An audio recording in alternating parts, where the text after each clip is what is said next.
ऐ अल्लाह के नबी, अगर मुझे पता चल जाए कि कौन सी रात लैलतुल कद्र की रात है, कौन सी रात कद्र की रात है, ऐ अल्लाह के नबी मैं उस रात में क्या पढ़ूंगी।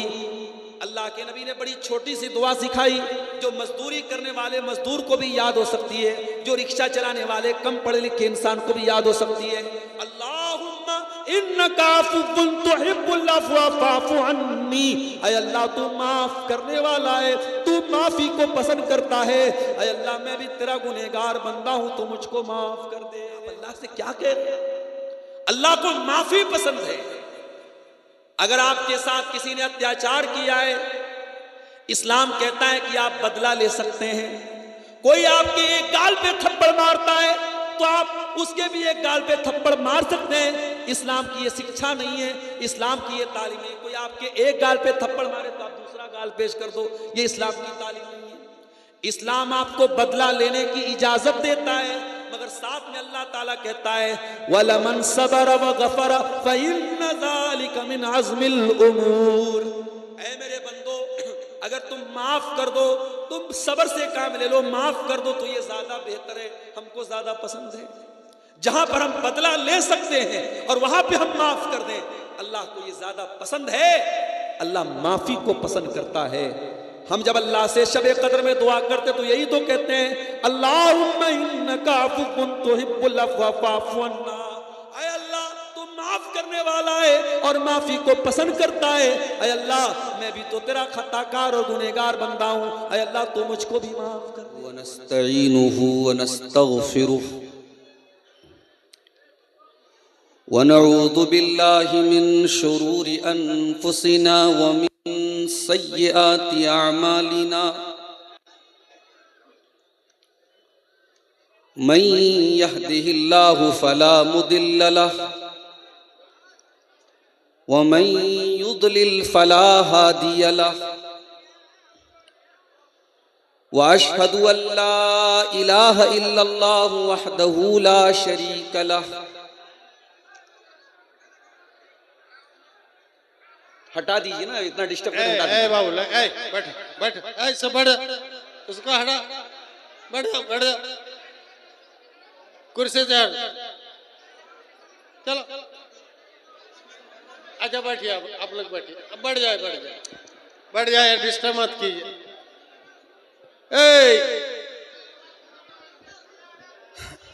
चल बढ़,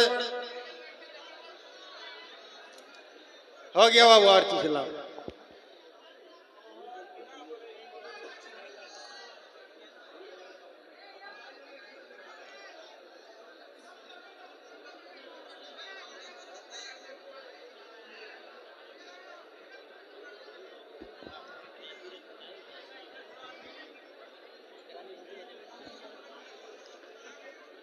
किराने बावर्ची नजीर के भाई अनवर, आप जहां कहीं हैं किरानी साहब के रूम में पहुंचे।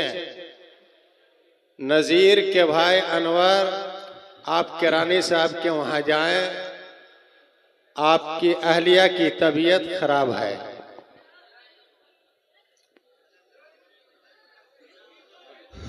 व अशहदु अल्ला इलाहा इल्लल्लाहु वहदहु ला शरीक लहु व अशहदु अन्ना मुहम्मदन अब्दुहु व रसूलुहु।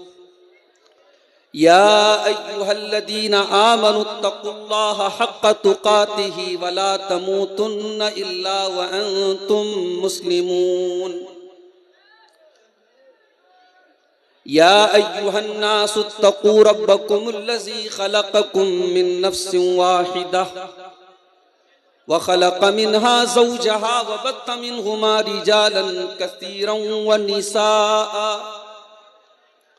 वत्तक़ुल्लाहल्लज़ी तसाअलून बिही वल अरहाम इन्नल्लाहा काना अलैकुम रक़ीबा।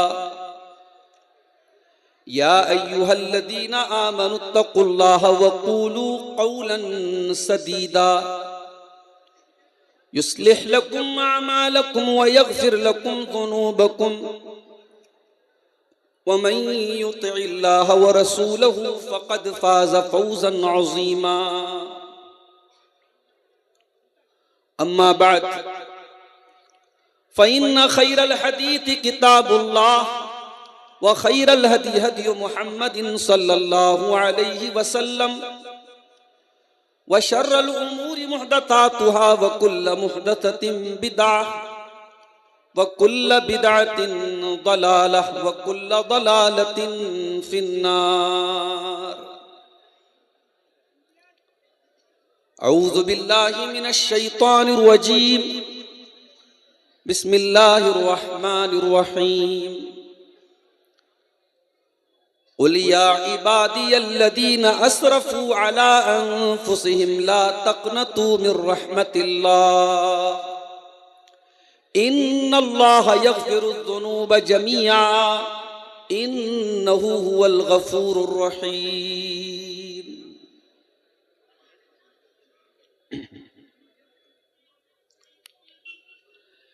या रब मैं गुनहगार हूँ, तौबा कबूल हो।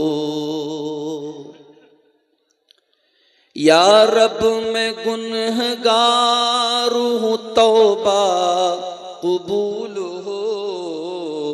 इस्यां पे शर्मसार हूँ, तौबा कबूल हो।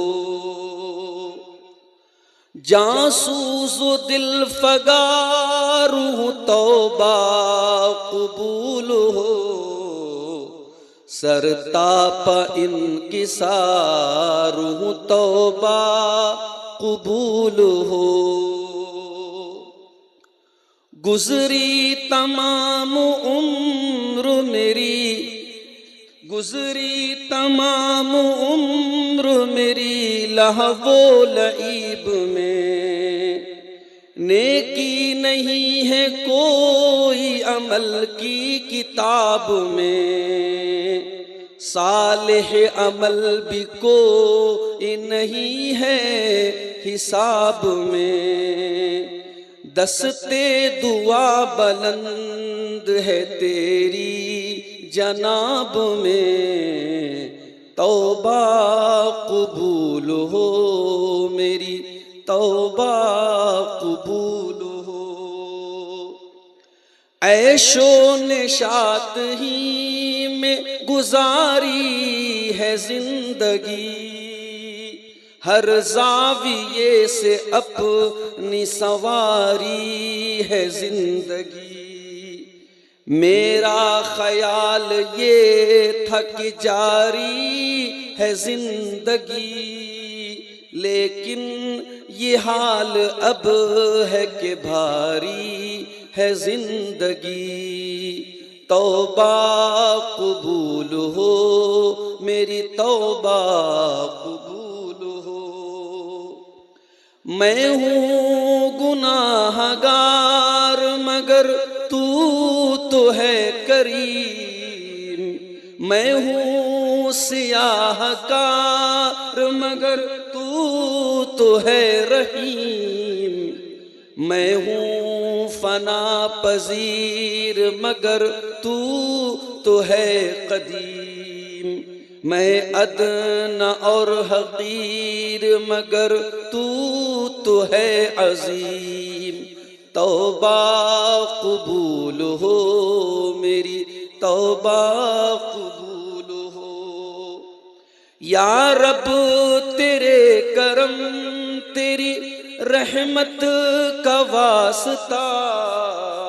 या रब तेरी अता तेरी नेमत का वास्ता। या रब तेरे जलालो अजमत का वास्ता। या रब तेरे जलालो जलालत का वास्ता। या रब तेरी सिफात की अजमत का वास्ता। तौबा कबूल हो मेरी, तौबा कबूल हो।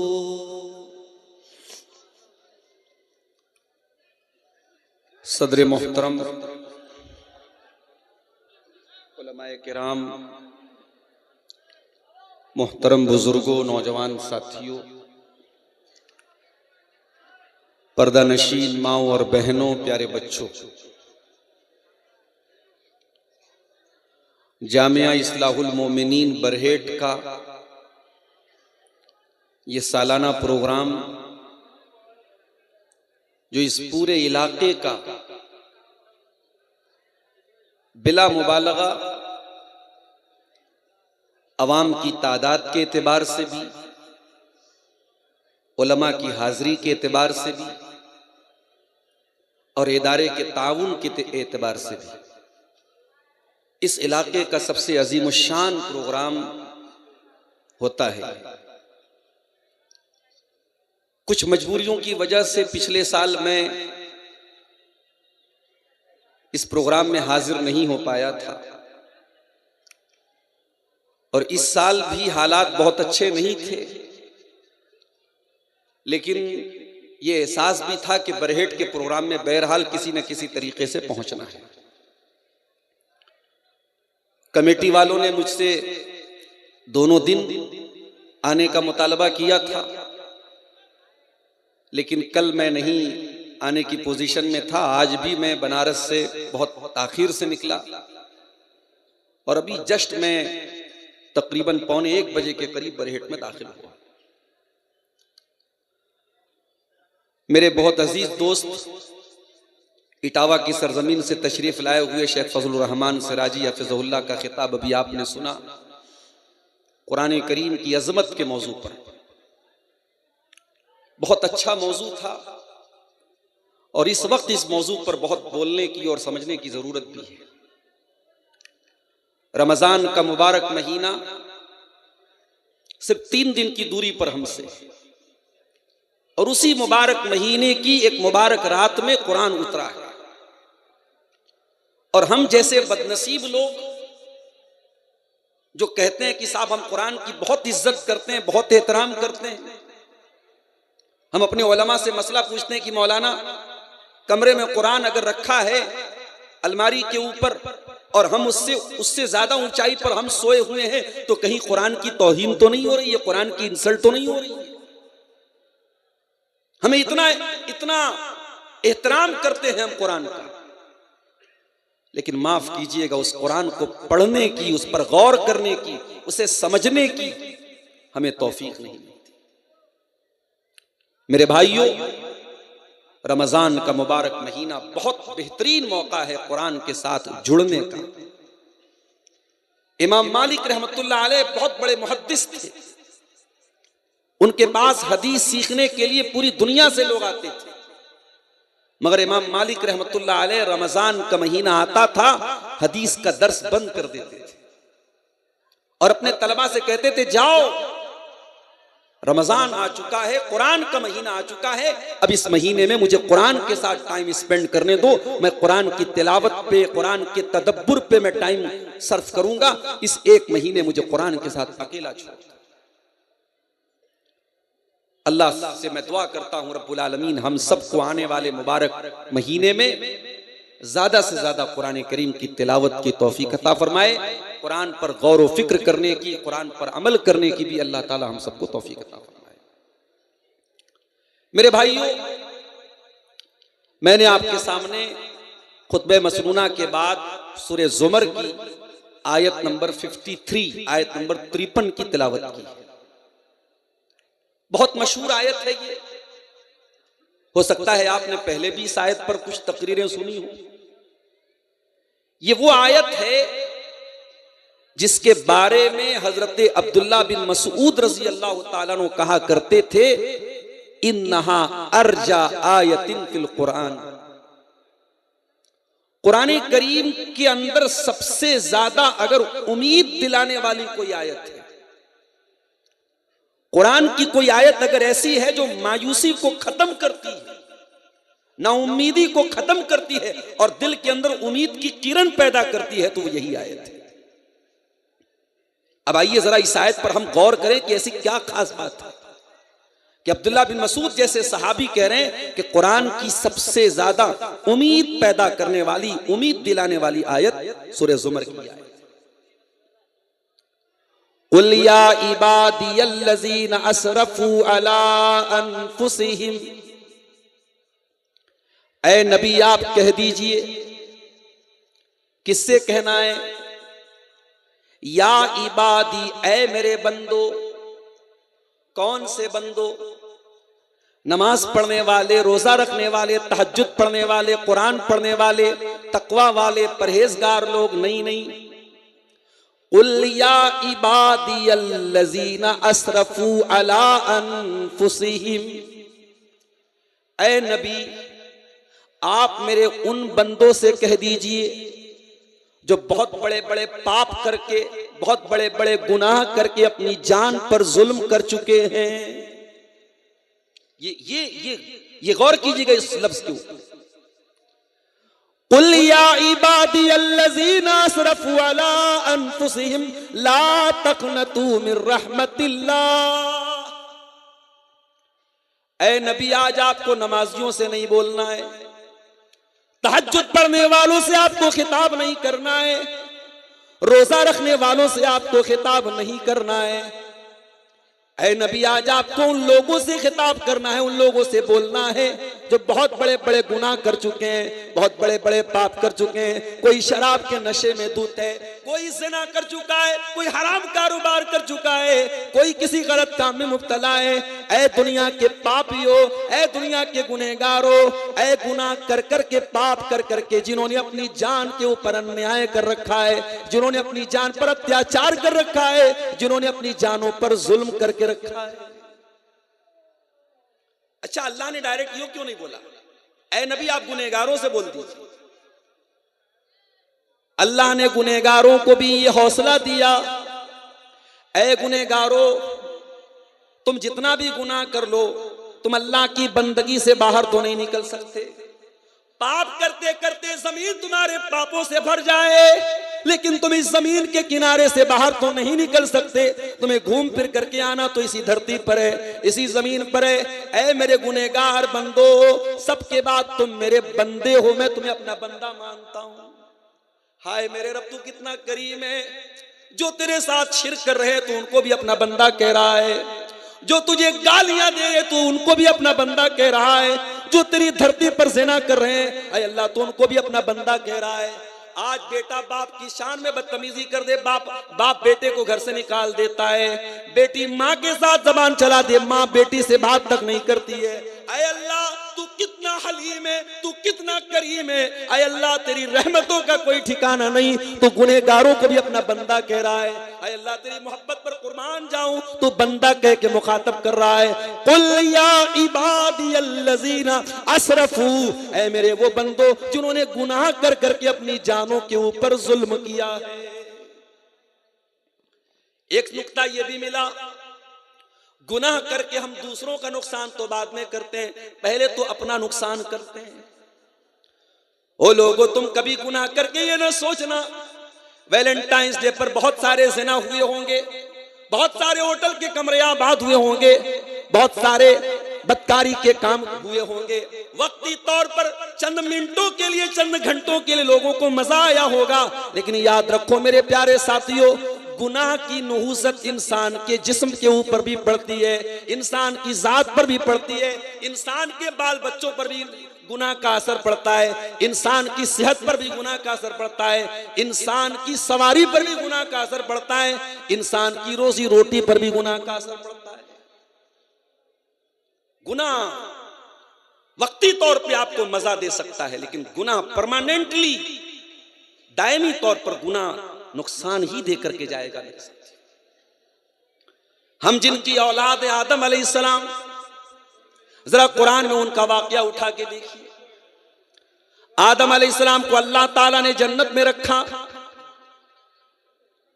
और अल्लाह ने आदम और हव्वा दोनों से कहा कि तुम्हें जो खाना है खा लो, वला तक़रबा हाज़िही शजरत फतकूना मिनज़ ज़ालिमीन। ऐ आदम ऐ हव्वा, इस पेड़ के करीब ना जाना वरना तुम जालिम बन जाओगे। आदम और हव्वा ऐसा तो नहीं कि नादान थे, ना समझ थे, जन्नत में सब कुछ उनको मिल रहा था, बड़ी आराम की जिंदगी चल रही थी। शैतान को पता था बहुत आसान तो नहीं आदम को बहकाना, बहुत आसान तो नहीं हव्वा को बहकाना, लेकिन शैतान को यह भी पता था कि अल्लाह वालों को अल्लाह का नाम लेके जल्दी बेवकूफ बनाया जा सकता है, दीनदारों को दीन के नाम पे आसानी से बेवकूफ बनाया जा सकता है।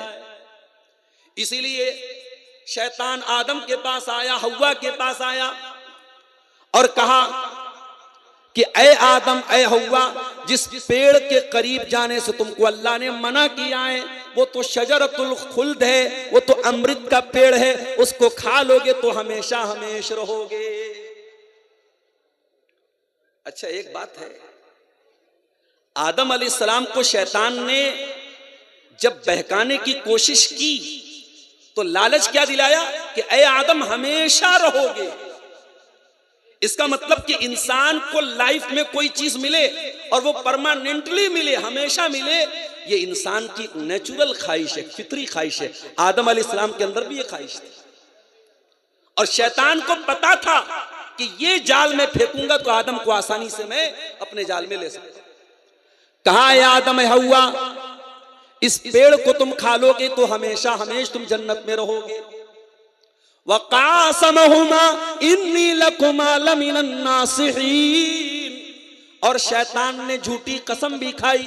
अल्लाह की कसम खा के मैं कहता हूं मैं तुम्हारी भलाई चाहता हूं, मैं तुम्हारा खैर खा हूं। जब शैतान ने कसम खा ली तो हमारे बाप आदम और हमारी मां हव्वा उसके धोखे में आ गए।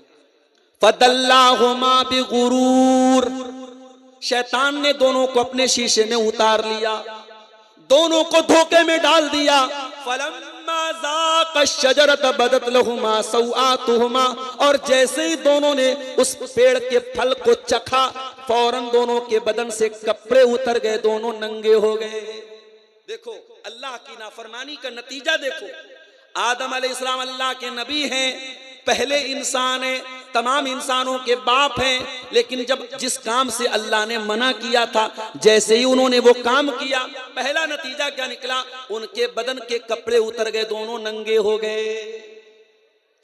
अच्छा, जब दोनों नंगे हो गए तो ये नहीं हुआ कि नंगे होकर के वो आराम से रहे। जैसे ही वो नंगे हुए फतफिका यक्सिफानी अलैहिमा मिन वरकिल जन्ना, दोनों जन्नत के पत्तों को पकड़ पकड़ के अपनी शर्मगाह को ढांपने लगे। दोनों को नंगा रहना बिल्कुल भी पसंद नहीं था।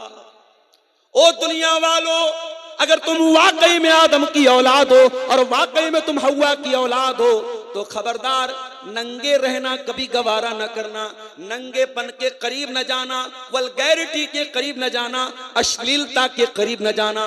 जिसको नंगापन पसंद हो, आज दुनिया के बड़े बड़े तरक्की याफ्ता लोग वो समुंदर के किनारे नंगे होकर के उनकी औरतें लेटी रहती हैं और इसको तरक्की का नाम दिया जाता है, इसको तफरी का नाम दिया जाता है। ऐ दुनिया के बेशर्मों और बेगैरतों, तुम अपना नाम आदम की औलाद से कटवा दो। अगर तुम वाकई में आदम की औलाद हो, अगर वाकई में तुम आदम के बेटे हो तो तुम्हें नंगा रहना बिल्कुल भी पसंद नहीं होना चाहिए।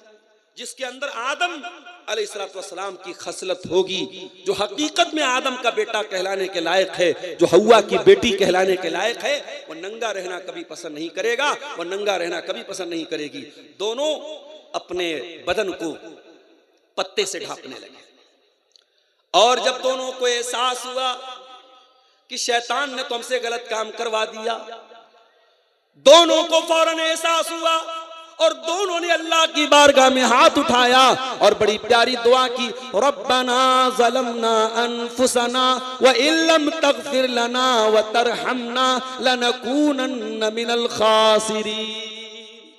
ऐ अल्लाह, हमने ये जो गलती की है, ऐ अल्लाह, हमने अपनी जान पर जुल्म किया है, हमने अपने ऊपर अत्याचार किया है। ऐ अल्लाह, हमने किसी और का कुछ नहीं बिगाड़ा, हमने तो अपना बिगाड़ा है, हमने तो अपने लिए गड्ढा खोद लिया है। रब्बना ज़लमना अनफुसना, ऐ अल्लाह, तेरी नाफरमानी करके हमने बहुत बड़ा जुल्म अपने ऊपर कर लिया है। व इल्लम तगफिर लना व तरहमना, और ऐ अल्लाह, अगर तूने नहीं बख्शा और तूने रहम नहीं किया, लनकूनन्न मिनल खासिरीन, तो हमसे ज्यादा खसारा और नुकसान उठाने वाला कोई नहीं होगा।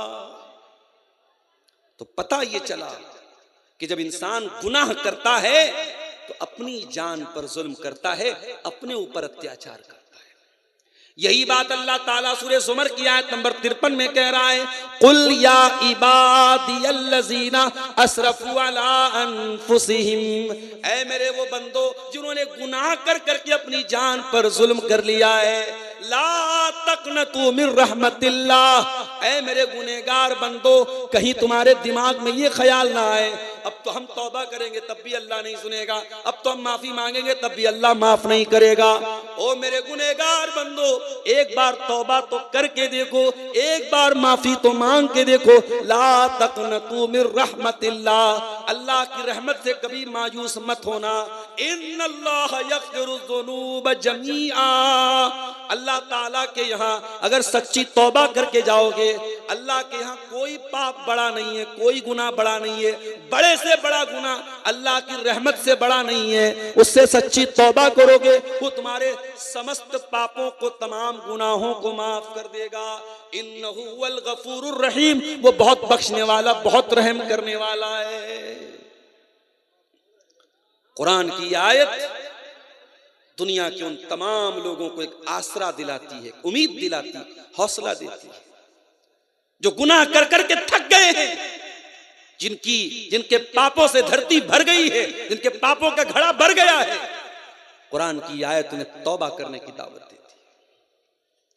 और कुरान की आयत यह भी बताती है कि ऐ गुनहगारों, तुम गुनाह करके अपने ऊपर जुल्म कर रहे हो, अपने ऊपर अत्याचार। अल्लाह का एक और बंदा यूनुस अलैहिस्सलाम, जो अल्लाह की इजाजत के बगैर अपनी बस्ती से निकल गए थे, उनको अल्लाह ताला ने मछली के पेट में पहुंचा दिया। वो लोगों कभी तसव्वुर करो मछली का पेट कितना बड़ा रहा होगा, और मछली के पेट में यूनुस अलैहिस्सलाम बिल्कुल सही सलामत है। ये भी करिश्मा है अल्लाह ताला का। और कुरान ये भी कहता है, फलौला इन्नहु कान मिनल मुसब्बिहीन ललबिस फी बत्निही, अगर यूनुस अलैहिस्सलाम ने तौबा न की होती, अगर अल्लाह ताला की तस्बीह बयान न की होती, तो कयामत तक मछली के पेट में ही रहते। यूनुस नबी थे अल्लाह के। कुरान कह रहा अगर वो तस्बीह न पढ़ते, तौबा न करते, तो मछली के पेट में रहते कयामत। फनादा फी ज़ुलुमात, यूनुस अलैहिस्सलाम ने मछली के पेट में अल्लाह को पुकारा। मेरे प्यारे भाइयों, आज झारखंड के बहुत सारे इलाकों में मोबाइल का नेटवर्क काम नहीं करता। मैं इसी बरहेट में आता था, मुझे याद है आज से 6-7 साल पहले जब हक्कानी साहब बहयात थे, मैं यहाँ आता था, उस वक्त शायद जियो शुरू हो, जियो का नेटवर्क नहीं काम करता था, यहाँ सिर्फ एयरटेल काम करता था या बीएसएनएल काम करता था। और आज भी झारखंड के बहुत सारे इलाकों में आप चले जाएं, नेटवर्क कवरेज नहीं है। पहाड़ी इलाकों में आप चले जाएं, आप गौर कीजिए मेरे साथियों, समंदर का अंधेरा, मछली के पेट का अंधेरा, और उसके बाद रात का अंधेरा, 3-3 अंधेरों में मछली के पेट में यूनुस अलैहिस्सलाम अल्लाह ताला को पुकार रहे हैं। यूनुस के दिल में एक बार भी ये ख्याल नहीं आया मैं पुकार तो रहा हूं, अल्लाह तक मेरी बात पहुंचेगी कि नहीं पहुंचेगी। हो लोगों, जहां किसी नेटवर्क का कवरेज ना हो, जहां दुनिया का कोई सिम काम ना करता हो, वहां मेरे परवरदिगार का नेटवर्क मौजूद है। फनादा फिज़्ज़ुलुमात, हजरत यूनुस अलैहिस्सलाम ने मछली के पेट में अल्लाह को पुकारा। और कैसे पुकारा? फरमाया, अल्ला इलाहा इल्ला अंत सुब्हानक इन्नी कुन्तु मिनज़्ज़ालिमीन। कहा है परवरदिगार, तेरे सिवा मेरा कोई सहारा नहीं है, तेरे सिवा मेरा कोई माबूद नहीं है। सबसे पहले तौहीद का इकरार किया। ओ गंडा पहनने वालों, ओ तावीज पहनने वालों, ओ कब्रों पर सजदा करने वालों, ओ पीरों के आगे सजदा करने वालों, तुम किस मुंह से अपने आप को मुसलमान कहते हो? तुम किस मुंह से नमाज में इय्याका नअबुदु व इय्याका नस्तईन कहते हो? तुम्हारी ये मक्कारी तुम्हारे मुंह पर मार दी जाएगी, तुम्हारी ये धोखाधड़ी तुम्हारे मुंह पर मार दी जाएगी। अरे मुसलमान तो तौहीद का अलमबरदार होता है। मुसलमान अल्लाह के सिवा किसी और को मुश्किल कुशा नहीं मानता है, किसी और को हाजत रवा नहीं मानता है। यूनुस अलैहिस्सलाम ने सबसे पहले अल्लाह की तौहीद का इकरार किया।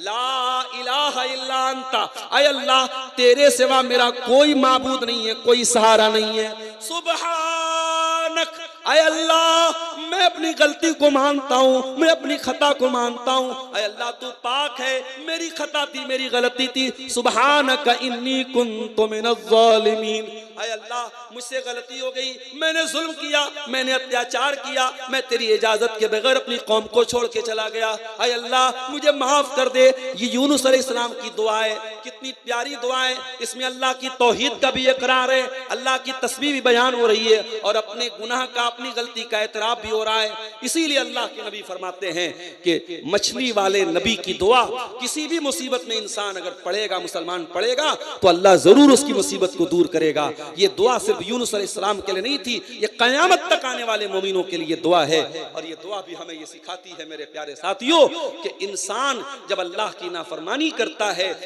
अल्लाह की कोई बात नहीं मानता है, तो इंसान किसी और पर अत्याचार नहीं करता है, इंसान सबसे पहले अपने नफ्स के ऊपर, अपने ऊपर जुल्म करता है।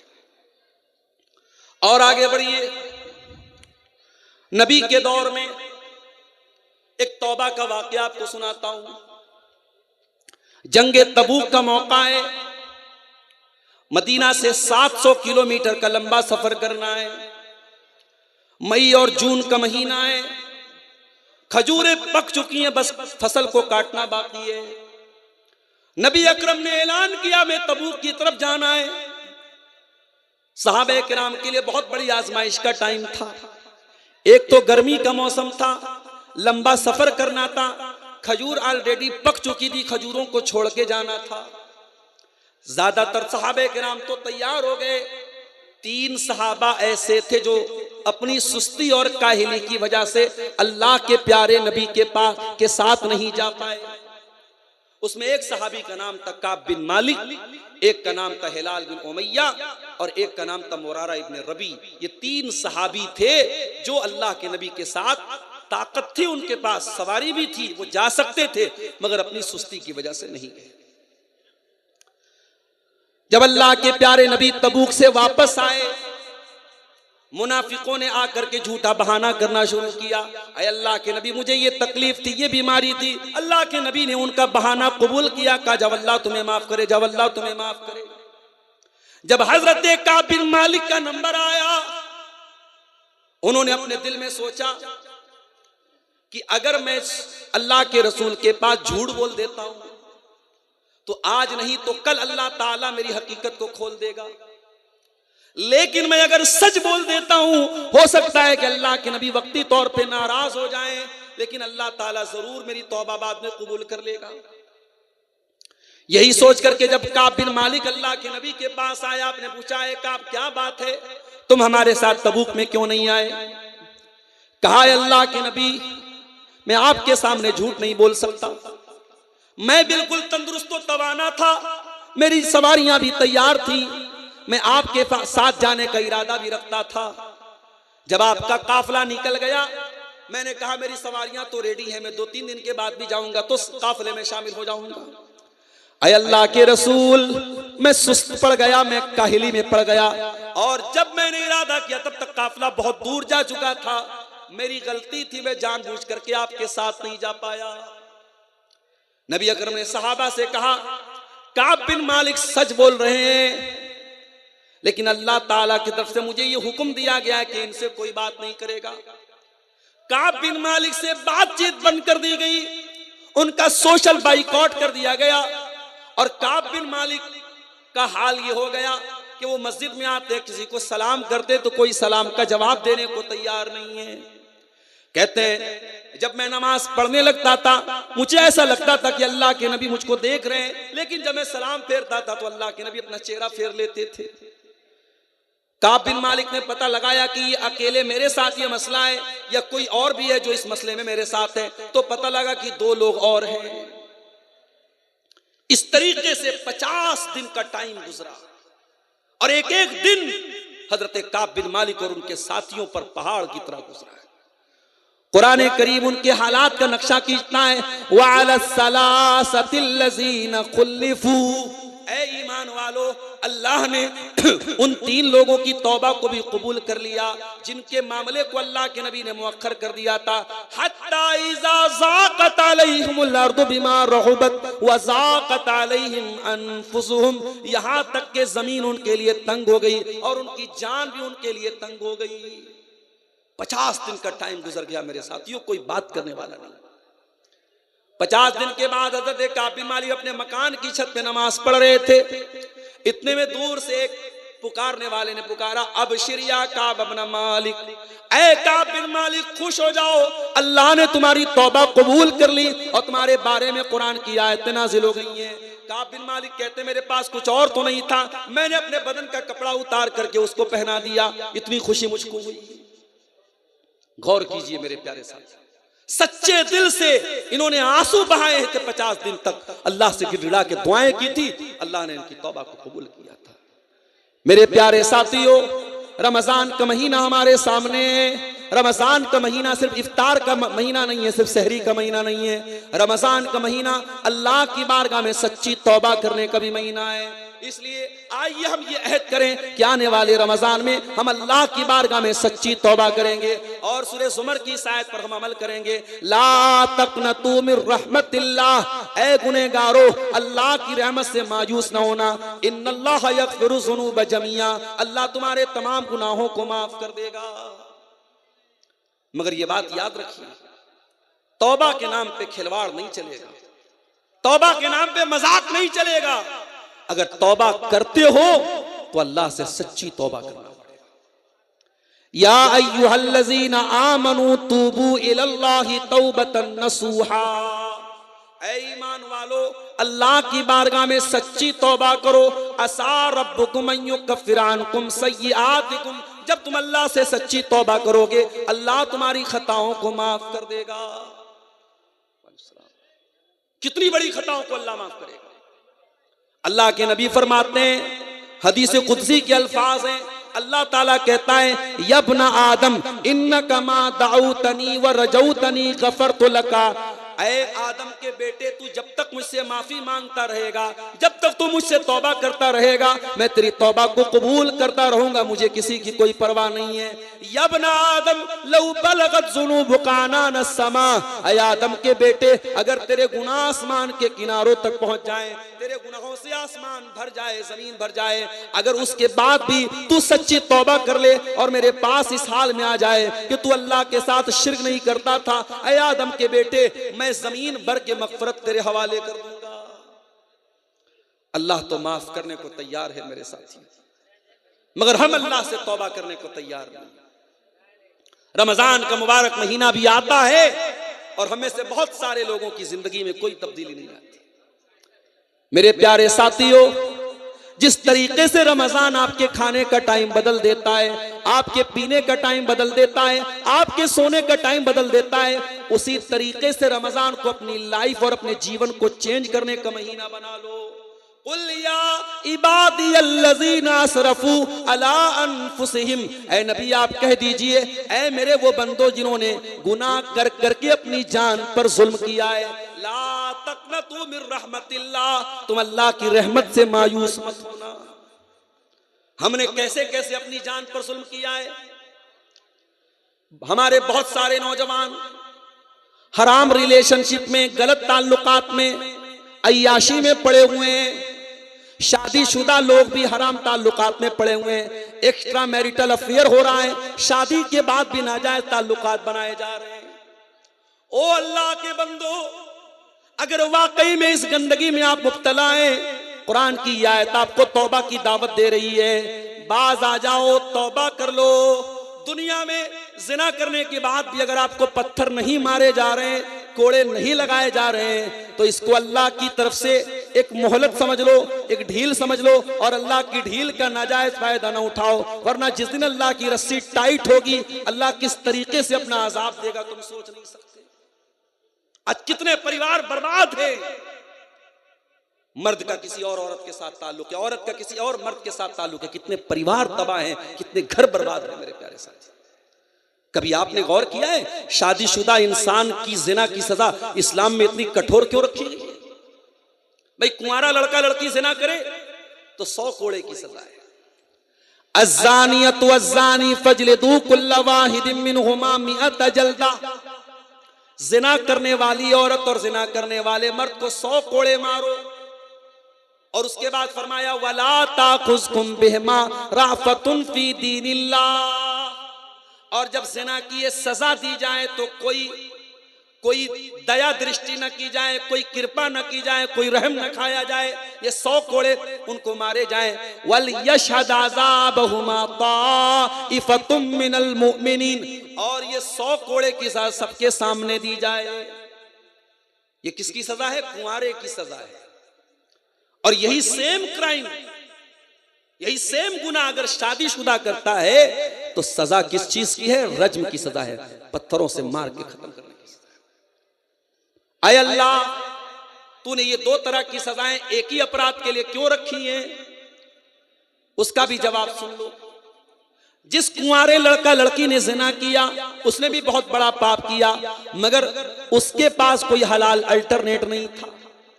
जिस इंसान की शादी हो चुकी है, जिस मर्द की शादी हो चुकी है, जिस औरत की साथ शादी हो चुकी है, उसके पास अपनी ख्वाहिशात का एक हलाल अल्टरनेट मौजूद था, एक हलाल बदल मौजूद था। उसने अगर हलाल बदल को छोड़ करके हराम रास्ता अपनाया है, अल्लाह क्या ये जुर्म माफी के काबिल नहीं है। दुनिया में इसकी सजा सजाए मौत है, पत्थरों से मार मार के खत्म किया जाएगा। अगर इस्लामी हुकूमत है तो रज्म कर दिया जाएगा। अब आप गौर कीजिए इसकी वजह क्या हो रही है। अगर आप इसकी वजह पर गौर करेंगे, बहुत सारे घरों में मर्दों का अपनी बीवियों से दूर रहना भी बहुत बड़ी वजह है। भाई ठीक है, एक आदमी नौकरी कर रहा है, बाहर है, एक मजबूरी है उसके साथ, मगर उसमें भी मैं एक बात कहूंगा कि अगर आप बाहर नौकरी कर रहे हैं तब भी आप अगर हो सके पॉसिबल है तो फैमिली को साथ में लेके रहिए, और अगर पॉसिबल नहीं है तो कोशिश ये कीजिए कि बीच बीच में अपनी फैमिली को टाइम दीजिए। शादी के बाद शौहर दूर रहे और बीवी ससुराल में रहे, ये बिल्कुल मुनासिब नहीं है। ये भी घरों के अंदर ज़िनाकारी को दावत देने वाली चीज है। और इसी तरीके से बीवी का शौहर के लिए सजना संवरना, मेकअप करना, अपने आप को खूबसूरत बनाना, ये भी बहुत जरूरी है मेरे प्यारे साथियों। बहुत सारी शादीशुदा औरतें जब ये काम नहीं करती हैं तो बाजार की गंदी औरतें, बाजारी औरतें उनके शौहर को रिझाने के लिए अपने आप को सजाती संवारती हैं। जिस औरत को हुक्म दिया गया कि अपने शौहर के लिए वो सजे संवरे, अपने शौहर को छोड़ करके वो जमाने के लिए अपने आप को सजाए और संवारे, मेरी प्यारी माओ बहनों, ये कौन से इंसाफ की बात है। औरत को हुक्म दिया गया है कि वो अपने शौहर के लिए खूबसूरत बने, अपने शौहर के लिए मेकअप करे, अपने शौहर के लिए अपने आप को सजाए और संवारे। जमाने के लिए तेरा मेकअप है, जमाने के लिए तेरी खूबसूरती है, और शौहर के लिए तेरी खूबसूरती नहीं है तो तू अपने शौहर के साथ अन्याय कर रही है, तू अपने शौहर के साथ नाइंसाफी। शौहर की भी जिम्मेदारी है शादी के बाद जिंदगी में बीवी का हक अदा करना भी उसकी बहुत बड़ी जिम्मेदारी है। सिर्फ अच्छा कपड़ा पहना देना, अच्छा खाना खिला देना, बड़े मकान में अपनी बीवी को रख लेना, ये काफी नहीं है। बीवी को हर तरीके का सुकून देना, ये भी शौहर की जिम्मेदारी है। और जब इस मामले में शौहर की तरफ से कोताही होती है तो बहुत सारे घरों में बिगाड़ पैदा होता है। तो ये बहुत बड़ा जुल्म है, अत्याचार है जो अपनी जानों पर बहुत सारे लोग कर रहे हैं। कुरान करीम उनको भी दावत दे रहा है, या इबादियल्लज़ीना असरफू अला अनफुसिहिम ला तक़नतू मिर रहमतिल्लाह, ऐ मेरे वो बंदो जिन्होंने जिना करके अपने नफ्सों पर जुल्म किया है, आओ अल्लाह से सच्ची तौबा कर लो, अल्लाह से माफी मांगो। और मैं अपनी बहनों को एक बात बताना चाहता हूं, आजकल प्यार और मोहब्बत के नाम पे बड़े ड्रामे चल रहे हैं। ये दुनिया भर के वैलेंटाइन डे और रोज डे और टेडी डे और फलाना डे और ढिकाना डे जो मनाया जा रहा है, ये ढकोसले मेरे प्यारे साथियों, ये सब जिनाकारी को प्रमोट करने के लिए हो रहे हैं। मेरी बहनों कान खोल के सुन लो, जो लड़का आपसे मोहब्बत का दावा करता है, अगर वाकई में वो आपसे मोहब्बत करता है, वो कभी आपको जिना की दावत नहीं देगा। जो जिना की दावत दे, जो हराम रिश्ता बनाने की बात करे, वो कभी आपसे मोहब्बत नहीं करता है। वो आज आप तक पहुंच रहा है, कल किसी और तक पहुंचेगा। जो सच्ची मोहब्बत का दावेदार होगा, जो सच्ची मोहब्बत करेगा, वो हलाल तरीके से आपके बाप से, आपके वालिद से आपका रिश्ता मांगेगा। अगर आपके वालिद नहीं होंगे, उनके सामने हाथ जोड़ करके उनको मनाने की कोशिश करेगा, मगर हलाल तरीके से अपनी शरीके हयात बनाएगा, अपनी बीवी बना करके जन्नत में अपने साथ लेके जाएगा। जो मोहब्बत करेगा वो जिना करके आपको जहन्नम में लेके नहीं जाएगा, जो मोहब्बत करेगा वो निकाह करके आपको अपनी शरीके हयात बनाएगा। ये बात अपने दिमाग में बिठा लो मेरी बहनों, और इस हरामकारी और जिनाकारी के फितने से अपने आप को बचा लो। नबी के दौर में एक औरत अल्लाह के नबी के पास आती है, गामिदिया औरत आकर के कहती है, अल्लाह के नबी अन्नी असब्तु ज़िना, मैंने ज़िना किया है। आपने उसको टालने की कोशिश की। उसने कहा, अल्लाह के नबी मुझको टालने की कोशिश न कीजिए। उस औरत के पहले एक सहाबी भी अल्लाह के नबी के पास आए थे, जिनका नाम माइस बिन मालिक असलमी था। उन्होंने भी आकर के इकरार किया था, इन्नी असब्तु ज़िना, ऐ अल्लाह के नबी मैंने ज़िना किया है, मैं शादीशुदा इंसान हूं, मुझे मालूम है ज़िना की इस्लाम में सजा क्या है। ऐ अल्लाह के नबी मैं अल्लाह के यहाँ ज़िना की सजा नहीं पाना चाहता हूँ, ताहिरनी, मुझे दुनिया में पाक कर दीजिए, मुझे सजा दे दीजिए ताकि दुनिया में मुझे सजा मिल जाए, मुझे आखिरत में सजा ना मिले। अल्लाह के नबी ने सहाबा से कहा, जरा चेक करो तो शराब तो नहीं पिए। उस वक्त हो सकता है शराब हलाल रही हो, शराब हराम ना रही हो उस वक्त, शराब तो बाद में हराम हुई थी। साहबे किराम ने जाकर के मुंह सूंघा, कहा अल्लाह के नबी शराब तो नहीं पिए। फिर नबी ने कहा, पता लगाओ कहीं ऐसा तो नहीं कि इनका दिमाग फिर गया है, इनको जुनून तारी हो गया, पागलपन का दौर आ गया है। लोगों ने पता लगाया और पता लगाने के बाद तस्दीक किया, अल्लाह के नबी दिमाग भी बिल्कुल सही काम कर रहा है, नशा भी नहीं है, दिमाग भी सही है। अल्लाह के नबी ने फिर भी टाल दिया। कुछ दिन गुजरे, फिर आए, अय अल्लाह के नबी ताहिरनी, मुझे पाक कर दीजिए, मुझे सजा दे दीजिए। आपने कहा ठीक है, जमीन में गड्ढा खोदा जाए। गड्ढा खोदा गया, माइस बिन मालिक असलमी को लाया गया, आधा धड़ उनका जमीन में डाला गया और आधा धड़ बाहर रखा गया और पत्थरों से मार मार के उनको खत्म किया गया। जब हजरत माइस बिन मालिक असलमी को मारा गया, अल्लाह के नबी ने फरमाया, लक़द ताब तौबतन लौ ताबहा, अगर ऐसी तौबा किसी मदीना के 70 गुनेगार भी अगर ऐसी तौबा करते, अल्लाह ताला 70 गुनेगारों को माफ कर देता। इतनी सच्ची तौबा की है इस नौजवान ने। उनके वाक़े के कुछ दिनों के बाद यह औरत आई थी और इस औरत ने आकर के कहा, है अल्लाह के नबी मैंने भी ज़िना किया है और मुझे भी सजा दीजिए, मुझे भी रज्म कर दीजिए। अल्लाह के नबी ने टालने की कोशिश की। औरत कहने लगी, अय अल्लाह के नबी क्या आप चाहते हैं कि आप मुझे वैसे ही टाल दे जैसे आपने माइस को टाला था। अय अल्लाह के नबी इन्नी लहुबला, मैं हमल से हूं, मैं पेट से हूं, मुझे आप टालने की कोशिश न कीजिए, मुझे ज़िना की सजा दे दीजिए। आपने फरमाया, अगर वाकई में तुम पेट से हो तो हम तुम्हें यह सजा नहीं दे सकते, सजा की हकदार तुम हो, तुम्हारे बच्चे का क्या कसूर है, जाओ जब बच्चा पैदा हो जाए आ जाना। 9 महीने का टाइम अल्लाह के रसूल ने उस औरत को दे दिया। 9 महीने के बाद जब बच्चा पैदा हो गया, शायद सहाबे किराम भी भूल चुके थे, अल्लाह के प्यारे नबी भी भूल चुके थे। 9 महीने के बाद वो औरत अपने बच्चे को हाथ में लेके आती है, ऐ अल्लाह के नबी आपने मुझे पहचाना, मैं वही गामिदी औरत हूं जो 9 महीना पहले आपके पास आई थी। ऐ अल्लाह के नबी अब तो मुझे पाक कर दीजिए, मुझे सजा दे दीजिए। अल्लाह के नबी ने फरमाया, नहीं हम अभी तुम्हें सजा नहीं देंगे, बच्चा बहुत छोटा है। जब ये बच्चा दूध छोड़ दे और रोटी खाने लगे तब तुम मेरे पास आना, हम तुम्हें सजा देंगे। अल्लाह के प्यारे नबी ने 2 साल का टाइम और दे दिया। 2 साल का पीरियड गुजर गया और 2 साल के बाद वो औरत फिर आती है अपने बच्चे को गोद में लेके, इस हाल में कि बच्चे के हाथ में रोटी का टुकड़ा है। ऐ अल्लाह के नबी अब तो मुझे ज़िना की सजा दे दीजिए, अब तो मुझे पाक कर दीजिए। ऐ अल्लाह के नबी मेरा बच्चा रोटी खाने लगा, दूध छोड़ दिया। ओ लोगों, आज दुनिया की अदालतें अपराधियों को बचाने का काम करती हैं। आज अपराधी अपने आप को बचाने के लिए झूठे गवाह लाता है, झूठा सबूत लाता है। ये कौन सी अदालत है, ये कौन सी अदालत है जहां अपराधी को बार बार भागने का मौका दिया जा रहा है, बार बार छोड़ा जा रहा है, मगर अपराधी खुदा के कहता है, ऐ अल्लाह के नबी मुझे ज़िना की सजा दे दीजिए, मुझे पाक कर दीजिए। आपने फरमाया ठीक है, बच्चे को एक मुसलमान के हवाले किया गया।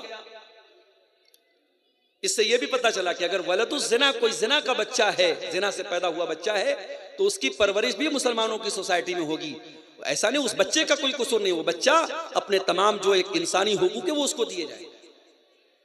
आपने जमीन में गड्ढा खोदने का हुक्म दिया, गड्ढा खोदा गया, औरत को गड्ढे में डाला गया, पूरे बदन को चादर से लपेट करके ताकि बेपर्दगी न हो। पत्थरों से मारा जाने लगा।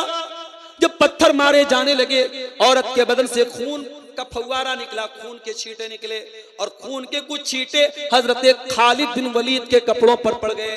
खालिद बिन वलीद के मुंह से गुस्से के मारे कुछ कलमात निकले कि पता नहीं कैसी औरत का कपड़ा मेरे, कैसी औरत का खून मेरे कपड़े पर पड़ गया। जब अल्लाह के प्यारे नबी ने हजरत खालिद को इस तरीके के अल्फाज इस्तेमाल करते हुए देखा, आपने फरमाया महलन या खालिद, ऐ खालिद खबरदार, अपनी जबान को लगाम दो। लक़द ताबत तौबतन लौ ताबहा साहिब मुहसिन लगुफ़िर लहू। ऐ खालिद, इस औरत ने इतनी सच्ची तौबा की है, अगर कोई डाकू भी तौबा करता तो उसकी तौबा अल्लाह कबूल कर लेता। ये नबी के दौर में सच्ची तौबा के वाक़यात थे मेरे साथी। आज हमारे दिलों में तौबा का ख्याल क्यों नहीं आता है? आइए मैं बताता हूं कि हमारे दिल में तौबा का ख्याल क्यों नहीं आता है। हमारे हाथों में जो ये मोबाइल है, जो ये सोशल मीडिया है, जो ये इंस्टाग्राम है, जो ये स्नैपचैट है, इन तमाम चीजों में इतने घिरे हुए हैं हम कि दिन रात ये गंदे रील्स देखते हुए और गाने बजाने देखते हुए हमारे दिल मुर्दा हो चुके हैं। और जब दिल मुर्दा हो जाए तो फिर दिल में तौबा का ख्याल नहीं आता है। इसीलिए कुरान कहता है सुम्मा कसत कुलूबुकुम मिन बादि ज़ालिका फहिया कल हिजारति औ अशद्दु कसवा। ऐ गुनहगारो, जब तुम गुनाह करते हो, जब तुम पाप करते हो, तो तुम्हारे दिल पत्थरों से भी ज्यादा कठोर हो जाते हैं। जब दिल गुनाह करता है तो दिल गुनाह करते करते पत्थरों से भी ज्यादा कठोर हो जाता है। अभी बनारस में शबे बारात के त्योहार को मनाया गया बड़ी धूमधाम से, और एक वीडियो, मैं शबे बारात वाले दिन इत्तेफाक से नहीं था बनारस में, एक हमारे भाई ने एक वीडियो भेजा, कब्रिस्तान का फोटो, बनारस के कब्रिस्तान का फोटो। देख के लग ही नहीं रहा था ये कब्रिस्तान है, ऐसा लग रहा था कोई शादी का, कोई मैरिज हॉल है, कोई शादी हो रही है। साहब, तमाम कब्रों पर बड़े बड़े फूल की मालाएं पड़ी हैं और पूरा फूल से सजाया गया है। ये अब्बा की कब्र है, ये अम्मा की कब्र है, ये फलाने की कब्र है, पूरे कब्रिस्तान को सजाया गया। इस कदर कठोर दिल हो चुके हैं हम और आप कि आज कब्रिस्तान जैसी जगह पर भी मौत याद नहीं आती है। आज कब्रिस्तान को भी मैरिज हॉल की तरह सजाया जा रहा है। मेरे प्यारे भाइयों, इस दिल को नरम करो, इस दिल की कठोरता को दूर करो, तब जाकर के तौबा का ख्याल आएगा। और ये भी सुन लो, अगर अल्लाह से सच्ची तौबा करना चाहते हो तो 4 काम करना पड़ेगा। पहला काम, अपने गुनाह पर नदामत का एहसास होना चाहिए। दिल में ये ख्याल होना चाहिए कि हाँ, मैंने ये गलत किया, मैंने गुनाह किया, मैंने पाप किया। दूसरा काम, आइंदा उस गुनाह को ना करने का पक्का इरादा होना चाहिए। और तीसरा काम, उस गुनाह को ऑन द स्पॉट फौरन छोड़ देना चाहिए। अगर आज तक आप नमाज नहीं पढ़ते थे और आपके दिल में तौबा का ख्याल आया है तो फजर की नमाज से आपको नमाज शुरू करनी पड़ेगी। अगर आप नमाज नहीं शुरू करते तो आपकी तौबा का कोई मतलब नहीं है। कोई शराबी अगर शराब से तौबा करना चाहता है और तौबा करने के बाद शाम को फिर शराब की दुकान पे जाता है, उसकी तौबा का कोई मतलब नहीं है। कोई हराम रिलेशनशिप में कोई लड़का या लड़की पड़ा हुआ है, पड़ी हुई है, और वो तौबा करना चाहता है या तौबा करना चाहती है, और फिर भी उस लड़के से कांटेक्ट रखती है, उस लड़के से बातें करती है, उस लड़की से मुलाकात के वादे कर रही है, इसका मतलब कि वो अपने आप को धोखा दे रही है। वो अल्लाह ताला को नहीं धोखा दे रही, वो अपने आप को धोखा दे रही है। सच्ची तौबा का मतलब यही है कि आप फौरन उस गुनाह को छोड़ दीजिए मेरे प्यारे साथियों। और अगर आपके गुनाह का ताल्लुक हुकूकुल इबाद से है, आपने किसी की जमीन पर नाजायज कब्जा कर लिया है, किसी का माल हड़प लिया है, किसी के साथ कारोबार में चीटिंग किया है, किसी के साथ फ्रॉड किया है, तो चौथी शर्त यह है तौबा की कि आप उसका हक उसको दीजिए। जमीन लिया है तो जमीन दे दीजिए, माल लिया है तो माल दे दीजिए, और अगर आपने जबान से तकलीफ पहुंचाई है, गाली दिया है, गीबत किया है, चुगली किया है, तो जा करके उससे माफी मांग लीजिए। ये 4 काम जब तक हम नहीं करेंगे हमारी तौबा का कोई मतलब नहीं है मेरे प्यारे साथी। और अगर दुनिया में हमने लोगों का हक मार के अगर उनका हक नहीं दिया तो ये भी सुन लो मेरे प्यारे साथियों के कयामत के दिन हमको देना पड़ेगा। ये अलग बात है, दुनिया में जमीन हड़प पाए तो जमीन देना पड़ेगा, माल लिया है तो माल देना पड़ेगा, पैसा लिया है तो पैसा देना पड़ेगा, लेकिन कयामत के दिन करेंसी चेंज हो जाएगी, वहां माल नहीं मिलेगा, वहां जमीन नहीं मिलेगी, वहां आपको अपनी नेकियों से हाथ धोना पड़ेगा।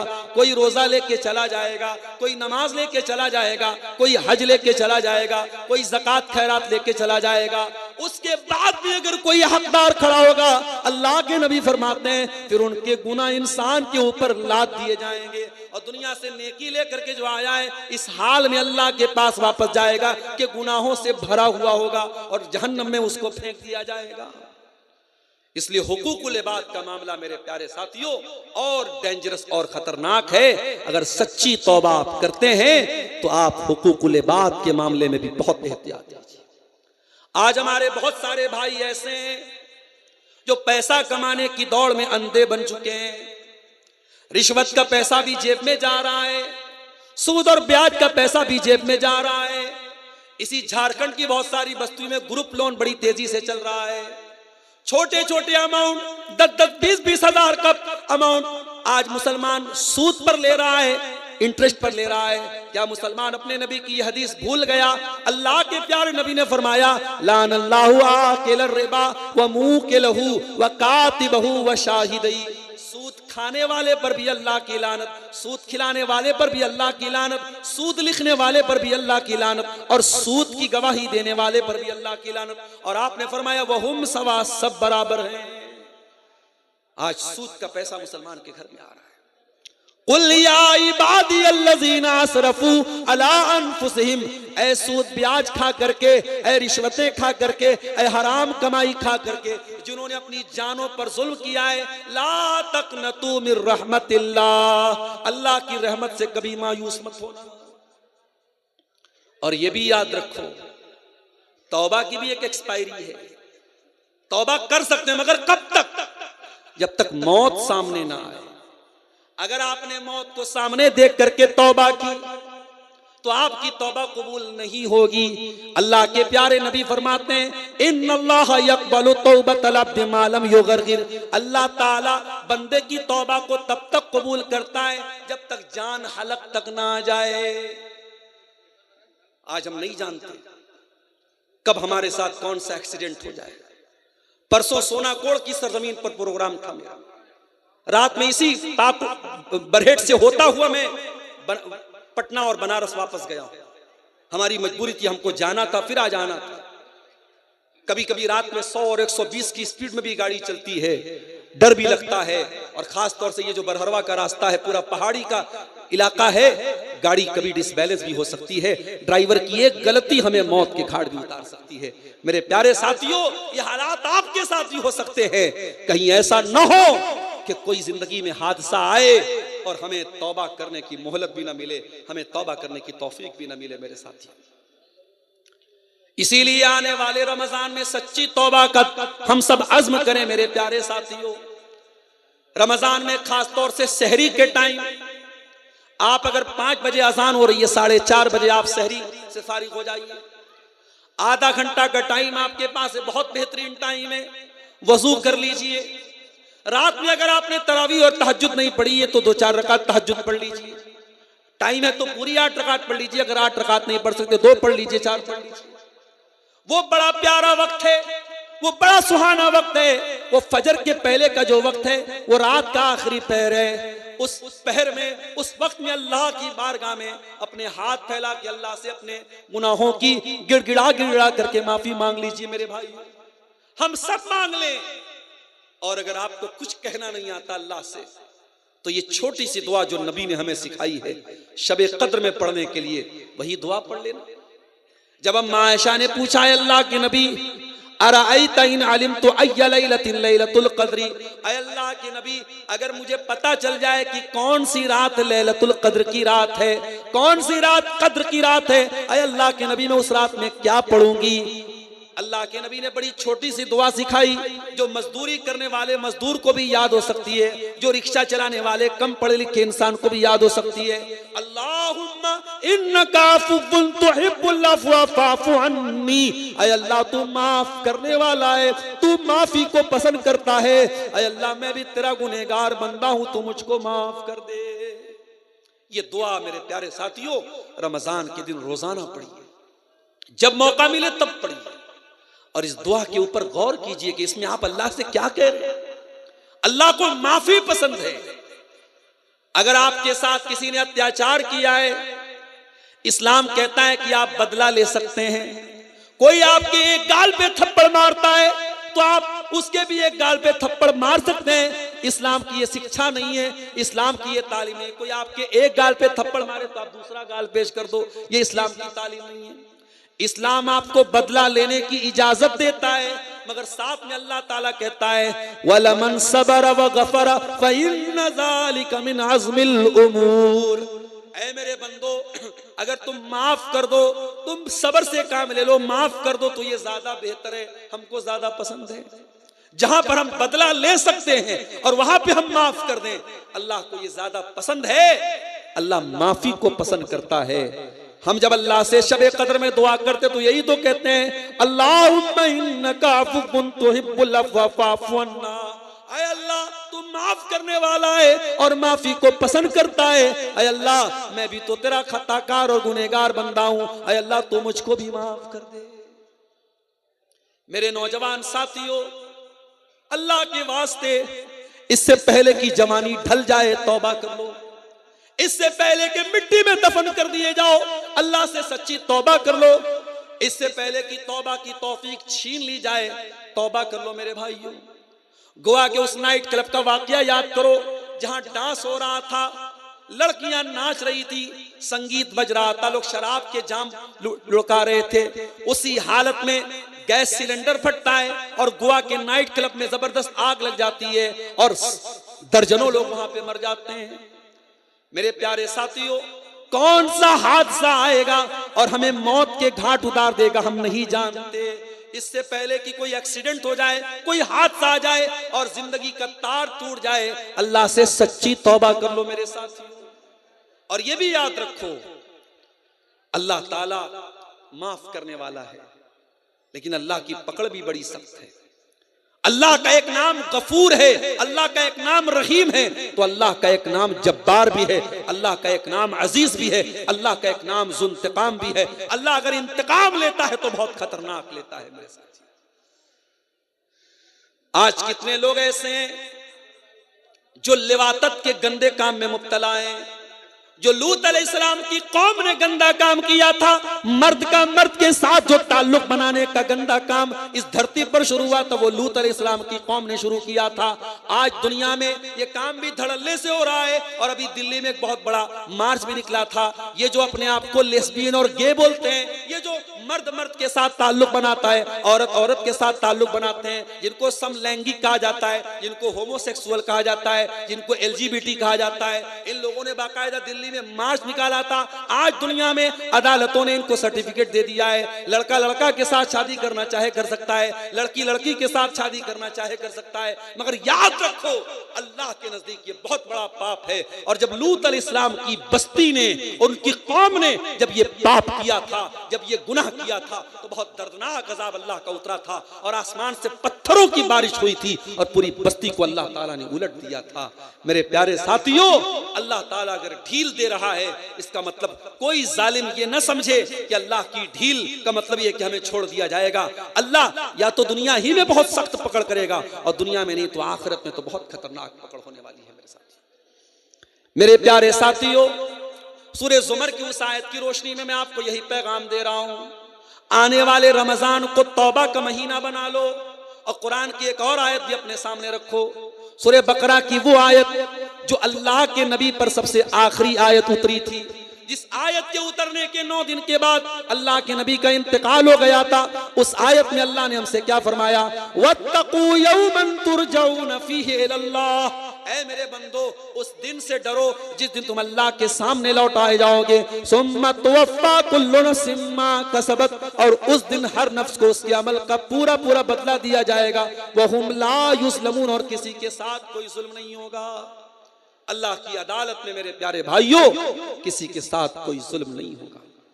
अल्लाह के तराजू पर राई के दाने के बराबर भी अगर कोई चीज होगी वो तौली जाएगी।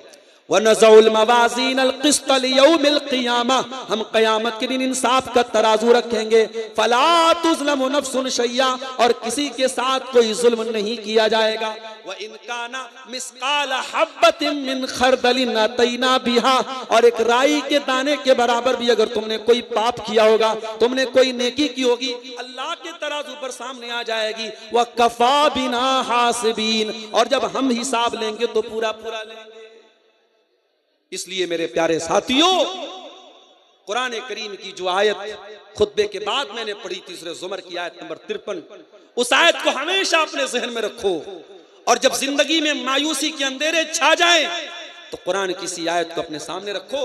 अल्लाह हमारी तौबा को, हमारी गुनाहों को माफ करने को तैयार है, हमारी तौबा को कबूल करने को तैयार है। शर्त यह है कि हमारी तौबा सच्ची तौबा हो और तौबा की एक्सपायरी खत्म होने के पहले हम तौबा कर लें। मेरे अजीजों, आखिर में एक बात यह भी कहना चाहूंगा कि रमजान का मुबारक महीना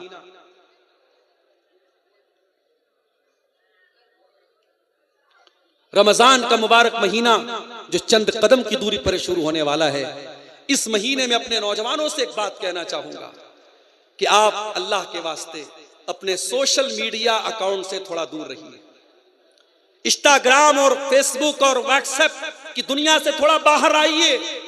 ये महीना इन चीजों में बर्बाद मत कीजिए मेरे साथियों। याद रखिए, हम और आप खुश नसीब हैं, अल्लाह हमें जिंदगी में एक रमजान और दे रहा है। इस रमजान को अगर हम सोशल मीडिया में बर्बाद कर रहे हैं, और मैं देखता हूं बहुत सारे नौजवानों को रमजान के महीने में भी जैसे ही तरावी से पढ़ के निकले फौरन व्हाट्सएप चेक कर रहे हैं, इंस्टाग्राम चेक कर रहे हैं, स्नैपचैट चेक कर रहे हैं।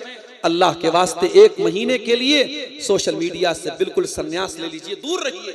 और अगर इस्तेमाल कर भी रहे हैं तो सही इस्तेमाल कीजिए, मुफीद इस्तेमाल कीजिए। और ये बात याद रखिए, आप सोशल मीडिया पर जब अकेले में बैठ के कोई गलत चीज देखते हैं, कोई गुनाह की चीज देखते हैं, तो ये अमल भी बहुत खतरनाक अमल है मेरे साथियों। मैं एक हदीस आपको सुनाना चाहता हूं।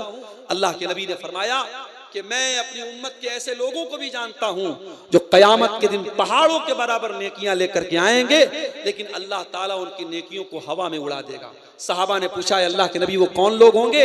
आपने फरमाया, वो नमाज भी पढ़ेंगे, वो रोजा भी रखेंगे, वो इबादत भी करेंगे, वलाकिन्नहुम इज़ा खलौ बिमहारिमिल्लाह इंतहकूहा, लेकिन जब उनको तन्हाई मिलेगी, जब अकेलापन मिलेगा, जब एकांत में जाएंगे तो वो गलत काम करेंगे। आज मोबाइल और सोशल मीडिया हमारी तन्हाइयों को गुनाहों से आलूदा कर रहा है। याद रखो, आपने मोबाइल पर जितनी भी गलत चीजें देखी हैं और की हैं, आप सारे सबूत मिटा दीजिए, मोबाइल से सारी चीजें डिलीट कर दीजिए। मगर अल्लाह को सब मालूम है, अल्लाह से कुछ ढका छुपा नहीं है। वो अलीमुम बिज़ाति सुदूर है, वो दिल की गहराइयों को भी जानता है, वो दिल में छुपे हुए भेद को भी जानता है। ये हमारे सामने एक सवाल आया है कि सहरी के लिए माइक में ऐलान करके उठाना क्या जायज है? देखिए, जायज और नाजायज पर तो हम नहीं जाएंगे। हम डायरेक्ट ये तो नहीं बोल सकते कि ये अमल नाजायज है, मगर ये अमल अगर अच्छा होता, बेहतर होता तो नबी के दौर में होता, सहाबा के दौर में होता। नबी और सहाबा के दौर में ऐसा नहीं था, और आज मुझे ऐसा लगता है कि हमें इसकी कोई जरूरत भी नहीं है। आज अल्हम्दुलिल्लाह सबके घर में मोबाइल है, अलार्म लगा हुआ है, और हमको मालूम है कि फजर की अजान इतने बजे होनी है, उसके पहले 1 घंटा 2 घंटा पहले औरतें सहरी के लिए उठ जाती हैं। इस तरीके से बाकायदा कुछ लोगों को ऐलान के लिए मुतय्यन करना ये मुनासिब नहीं है, बेहतर नहीं है। इस अमल से हमें परहेज करना चाहिए। एक सवाल ये आया कि क्या खवातीन सोशल मीडिया के जरिए दावत व तबलीग कर सकती हैं? कर सकती हैं, मगर बहुत एहतियात के साथ। बहुत एहतियात के साथ औरतें सोशल मीडिया का इस्तेमाल दावत व तबलीग के लिए कर सकती हैं। एहतियात का मतलब क्या है, समझ लीजिए। आज बहुत सारी लड़कियां क्या कर रही हैं, यूट्यूब पर वो तकरीरें कर रही हैं, यूट्यूब जैसा प्लेटफॉर्म जहां तमाम लोग सुन रहे हैं, वहां किसी लड़की का इस तरीके, चाहे वो स्कार्फ में ही क्यों ना हो, वो नकाब ही में क्यों ना हो, ये मुनासिब नहीं है। और आज अफसोस के साथ कहना पड़ता है, आज बिहार और झारखंड के बड़े बड़े बनात के इदारे चल रहे हैं और वहां जवान जवान लड़कियों से सालाना प्रोग्राम में बाकायदा एक्शन के नाम पे उनसे हरकतें करवाई जा रही हैं। यानी आप डांस का नाम एक्शन रख दीजिए तो क्या वो जायज हो जाएगा? और अभी एक साहब ने मुझे वीडियो भेजा, मस्जिदों के अंदर भी ये काम हो रहा है। यानी अब मस्जिदों के अंदर भी ये नाच गाने के काम होंगे। अल्लाह हमें अकल दे मेरे प्यारे साहब। तो औरतें तकरीर करें औरतों के दायरे में। अगर फेसबुक चला रही हैं तो बहुत एहतियात के साथ अपनी कोई फोटो वो ना डालें। अच्छी चीजें, मुफीद चीजें, उलमा के बयानात, उलमा की तहरीरें, अच्छी किताबें वो सोशल मीडिया पर शेयर कर सकती हैं। और अपनी फ्रेंड लिस्ट में बिला जरूरत किसी गैर महरम लड़के को शामिल करने की कोशिश न करें। बहुत सारे लड़के आते हैं कि साहब मैं आपको अपनी दीनी बहन मानता हूं और आपकी बातें बड़ी अच्छी लगती हैं और आप बड़ा अच्छा जो है चीजें शेयर करती हैं। यहीं से शैतान शुरुआत करता है। याद रखिए, सोशल मीडिया पर जब एक लड़का लड़की चैटिंग करते हैं तो गोया कि वो खलवत इख्तियार करते हैं, तन्हाई इख्तियार करते हैं। और अल्लाह के नबी की हदीस है कि जब भी कोई लड़का लड़की तन्हाई इख्तियार करते हैं तो तीसरा वहां शैतान होता है। आप फेसबुक में बात कर रहे हैं, शैतान वहां पर भी बैठा हुआ है। आप व्हाट्सएप पर बात कर रहे हैं, शैतान वहां भी बैठा है। आप इंस्टाग्राम पर बात कर रहे हैं, शैतान वहां भी बैठा है। इसलिए खवातीन अगर सोशल मीडिया चला रही हैं तो बहुत एहतियात के साथ वो चलाएंगी। दावत और तबलीग का वो काम करें अपने दायरे में, खवातीन के दायरे में वो काम करें, उसकी जरूरत है। क्या कोई सवाल भी है?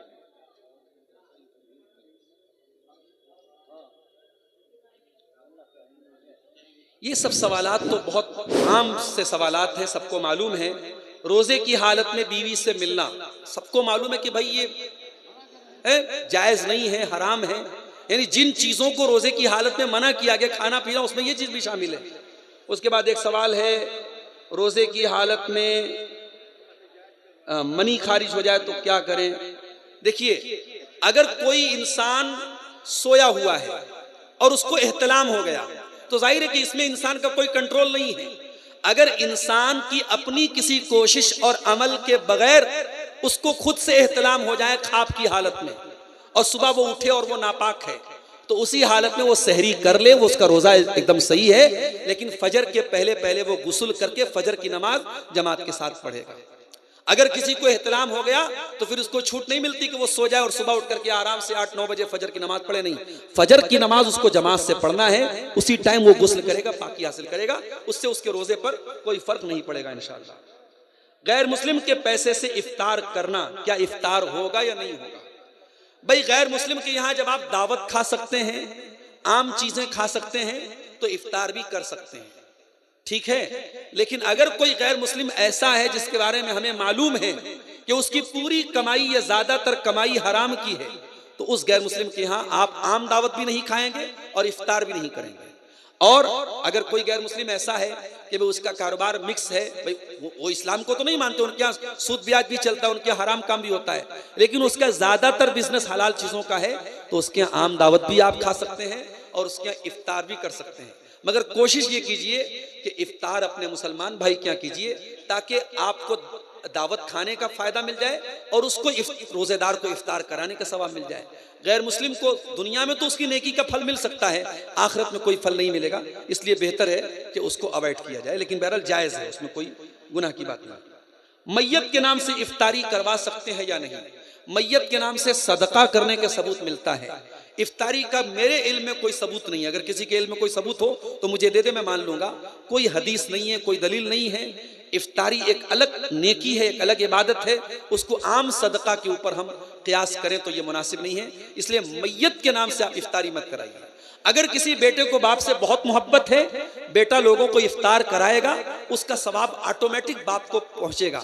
बेटे की हर नेकी का सवाब बाप को मिलता है, लेकिन बाप के नाम से, मैयत के नाम से इफ्तारी करवाना ये ठीक नहीं है। हाँ, मैयत के नाम से आप सदका कर सकते हैं, गरीबों को खाना खिला सकते हैं, मदरसे में गरीब बच्चों को आप कुछ पैसा दे सकते हैं, कोई रूम वगैरह बनवा सकते हैं। लेकिन इफ्तारी एक खास इबादत है, उसको मैयत के नाम से करना ये ठीक नहीं है, मुनासिब नहीं है। इससे हमें परहेज करना चाहिए। ठीक है, अल्लाह ताला से दुआ है रब्बुल आलमीन हम सबको सच्ची तौबा करने की तौफीक अता फरमाए।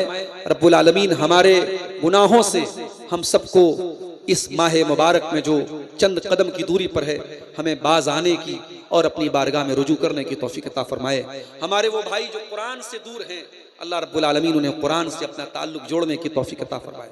हमारे वो नौजवान भाई और बहन जो किसी किस्म के गलत काम में मुब्तला हैं, अल्लाह ताला उनको अपनी तमाम खताओं और गलतियों से निकल करके अल्लाह की बारगाह में सच्ची तौबा की तौफीक अता फरमाए। जब तक हम दुनिया में जिंदा रहें, इस्लाम पर जिंदा रहें और हमारा खात्मा ईमान पर हो। आमीन व आखिर दावाना अनिल हम्दुलिल्लाहि रब्बिल आलमीन वस्सलामु अलैकुम व रहमतुल्लाहि व बरकातुहू। जज़ाकल्लाहु खैरा व अहसनल जज़ा।